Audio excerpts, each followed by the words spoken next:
How Russia would wage war with its new Terminator tank. The BMPT Terminator that was adopted by the Russian army in 2017 has had a long history and a troubled development.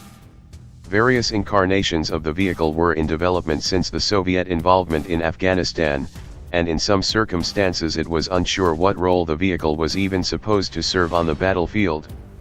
However, a controversial interview with Aleksandr Yakovlev, one of the lead engineers of the current BMPT, may shed some insight into the development process and how the BMPT might be used. In it he makes some dubious claims. The BMPT is superior to the T-14 Armata, but his personal involvement gives a general idea of how development might have proceeded.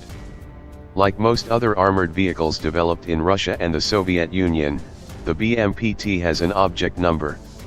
This is important as the BMPT concept has been around for a long time, with many vehicles bearing the name.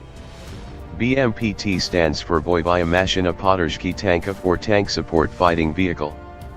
The current BMPT is an evolution of the Object 199 aka Ramka 99 prototype.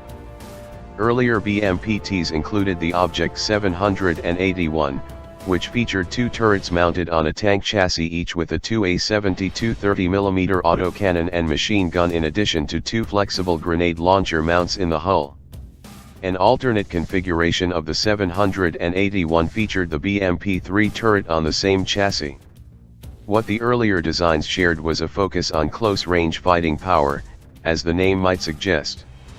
While the 2A-70 low-pressure 100mm cannon on the single-turret cannon configuration of the Object 781 could fire ATGMs, it was not a primary focus of the BMPT design. BMPTs were envisioned to support tanks by providing firepower onto places conventional tank guns could not reach due to limits of gun elevation. Literature continually emphasizes the ability to hit the top floors of buildings and operate in mountainous terrain.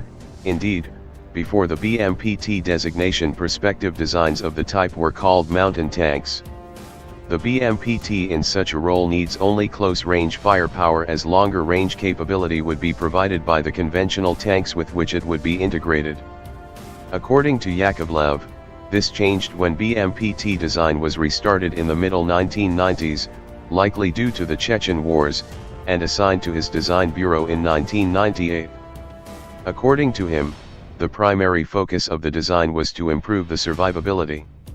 His design was picked because of the very low-profile turret, allowing the design to fulfill the survivability requirements.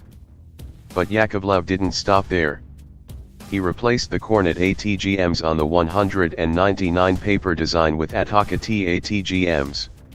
This would allow the 199 to theoretically hit helicopters, as the Ataka is far faster than the Kornet and has a proximity fuse. He also swapped out the 2A-72 autocannons for the more accurate and flexible 2A-42 cannons.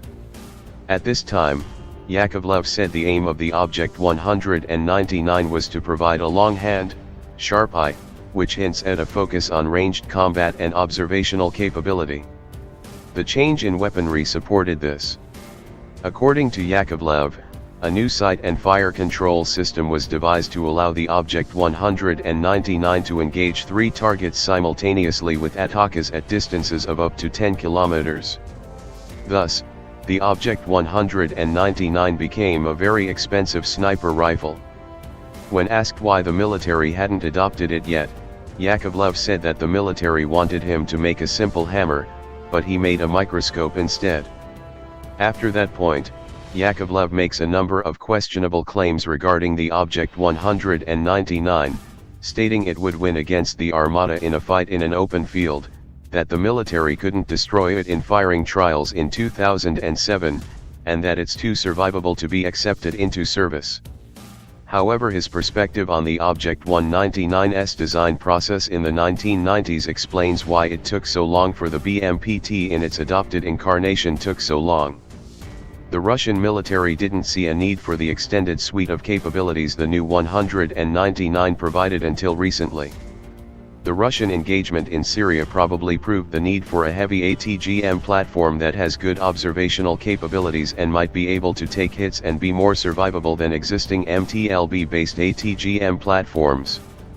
In this regard, the BMPT is very flexible and can provide that capability in addition to the close-range firepower it was originally designed to provide. How the BMPT will actually be integrated into Russian tank unit structures is still a mystery. One possibility is that they could be integrated into a fairly independent company-size formation that's built into Russian battalion tactical group. This would simplify maintenance, logistics, and training by keeping the BMPTs in one unit. The other option is that the BMPT could be integrated more deeply into tank formations, perhaps at the company level. This would allow the BMPTs to cooperate more closely with their formations, but could suffer from commanders not knowing how to properly employ the BMPT asset. Logistics-wise, the BMPT should be fine in either role. The BMPT's ammo and maintenance demands are already largely unified with the parent tank unit, given the shared chassis and the fact that Ataka's and 30mm ammunition would already be in the supply system for the BMP-2S and Ataka MTLB carriers of a unit. Kazakhstan provides a potential template for employing the BMPTs. During exercises they were attached to TOS-1A units and moved in after the TOS-1S fired an initial barrage to clear the area. As the TOS-1A, BMPT, and T-72 all share the same chassis and heavy armor, they can all maneuver as a unit.